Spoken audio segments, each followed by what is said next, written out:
Palliative care is one component in medicine that a lot of clinicians don't want to talk about, even patients and residents alike. The issue is that people think when they talk about palliative care, it draws death nearer, but in real sense, it's not. As clinicians, it's important that we have to understand that death is inevitable. So with that being said, in my facility, we kind of identify certain problems that has limited the progress of palliative care in my institution. One of the things we identified that a lot of the residents and staffs have inadequate knowledge about palliative care. And also, we also identify that a lot of our residents that comes on admission don't have advanced directive. Secondly, as a recipient of the New York State District Incentive Program, we are also compelled to increase the number of our palliative care patients and also reduce transfers to acute care facilities. To resolve these issues, we put a lot of things in place.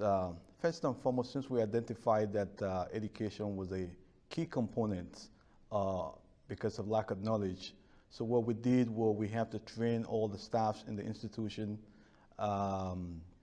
with different modules, from module 1 to 8 with different aspects of palliative care, which ranges from pain management, delirium symptom management, ranging into the active death and dying. So there was a lot of education that we're doing to the team. And secondly, also, we also selected a special team, people who are dedicated and compassionate professionals who have the feeling and the caring for the dead and dying. That's one of the second things we did. Thirdly, we also, on admission, we increase awareness about advanced directives. So with that being said, we talk to families when they come in admission, try to get them to have advanced directives like do not resuscitate, do not intubate, do not hospitalize. So these are the things we put in places. There are other things too that we also did as well. We also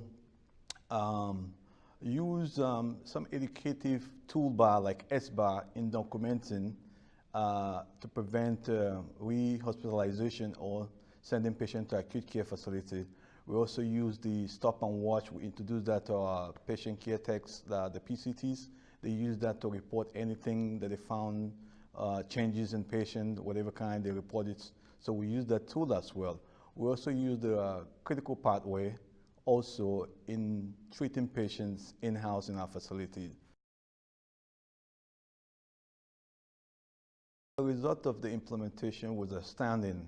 The results are very remarkable because when we started this, when we found out this problem in 2015, we only had 40 residents on palliative care. But at the end of, toward the end of 2016, we doubled the number. We have 91 residents in palliative care. And also in our pain management program, we have a 0.6% pain management reported as compared to the national average of 8%. Also, there was no delirium or depression that was reported. And also our acute care transfer was also decreased from 7.8% to 12.9%, which is the nation average.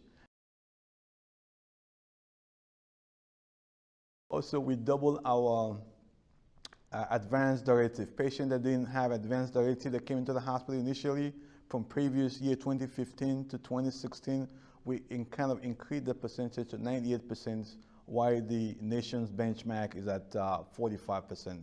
So we did a lot. We had a lot of tremendous result with this project, and then we'll continue to implement this program in our facility. And then we also are welcome to teach other friendly post-acute care in our area who are willing to learn more about or improving palliative care in their facility to do that as well. They could come and learn from us.